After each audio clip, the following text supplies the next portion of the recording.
was thinking of all the people that for so many years have been trying to get something done.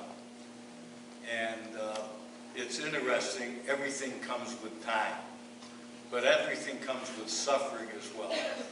Because when many of you started out talking about this, we were a much better city than we are today.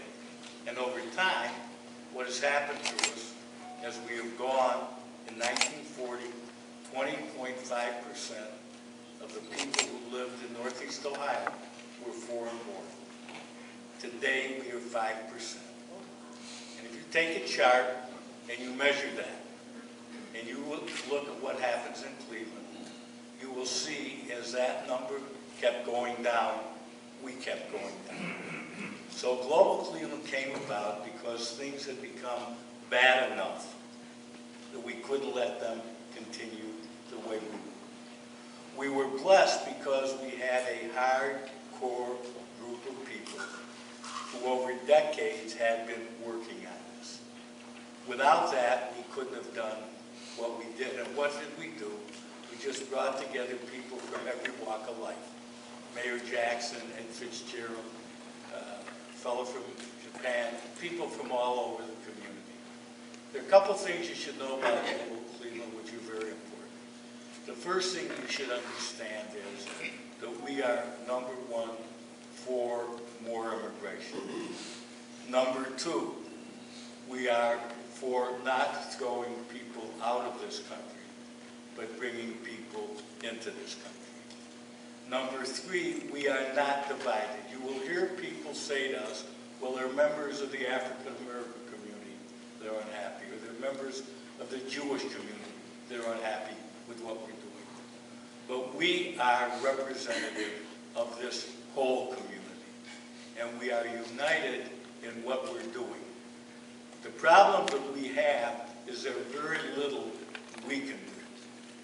Because we who sit on the board are people who have a lot of things to do. We understand the importance of what we have to do, but that can only be done by the individual groups of various citizens that join together to do what it is they want to see done.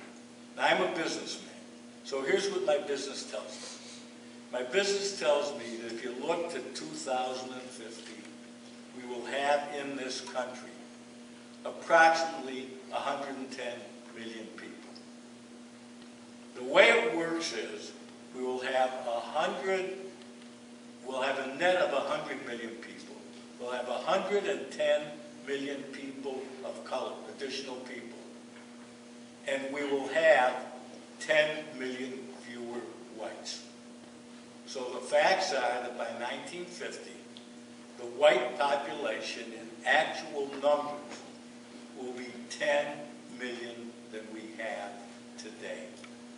And if you understand that, you understand we have no future as a city if all we're going to be is black and white.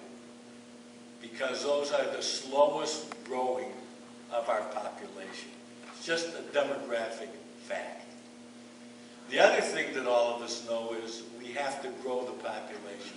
You should know that our county, our state, for 12 years has been the third worst performing state in the United States when it comes to population increase. Now you can look at this one of two ways. You can either say it's a catastrophe, or if you're a businessman, you'd say, what a wonderful opportunity. We're doing everything so badly. If we just do a few things right, we can be better. So this is the pledge we make to you. The pledge we make to you is we will do everything we can to assist you in what you would like this area to become. If you look at the board, the average age on the board is probably 60 years old. If I look at the audience, there are a bunch of young kids. You have to decide what you want the city to be. We'll help you do it.